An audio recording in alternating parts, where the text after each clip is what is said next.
How many of you ate food today? Hopefully all of you, unless you're doing that fasting, the 16-hour fasting or whatever. That's weird. But how many of you have been to a urban garden or a farm in the past 2 weeks? Probably none of you. It's cold, it's winter, they're mostly frozen over. Oh, she has? Okay. One person. Thank you, Julia. Does Whole Foods count? No. Okay. But that food, 99% of our food is grown in rural areas, and we eat every single day. You have some rooftop gardens, some greenhouses in the city, but we are so intimately connected with our food resources, but we're so far from what that means. Most of our financial capital is in the cities, even ag tech. St. Louis is one of the biggest ag tech investors, and they're still a large metropolis. And so that connection is something that we're trying to bridge in part with education, but also with technology platforms. You know, my favorite question is, well, how do you get farmers to use an online platform? Farmers invented tractors. Those came before cars. Those came before some of our biggest technological innovations happened because of agriculture, because we're feeding people.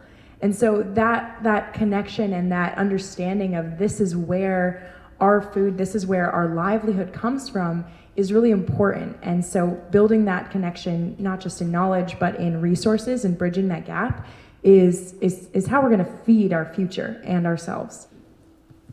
I think I'm speaking to a crowd of a lot of people that worked in urban farms and urban agriculture, so we're probably all face the same challenges in a lot of what we do. So I just spent a week out west, and we moved 400 hives to a dozen different farm locations.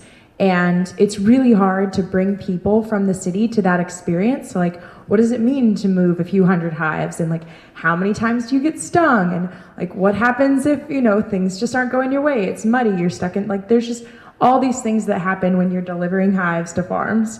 And that's really hard to communicate to people, but some of my favorite things to do to connect people with those bees is just observation frames, to conferences or to a pitch event we were at 2 weeks ago. We had just a frame of bees, and you just have that, and for people to be able to see it a few inches from their face, they connect with it in a really different way, and they see how cool it is and how interesting those bees really are, and then you get to tell that story. They're captivated by these tiny little creatures, and then you get to remind them, like, oh, this is like, we need these, like every single thing that you eat. Okay, 30% according to stats, but that's changing.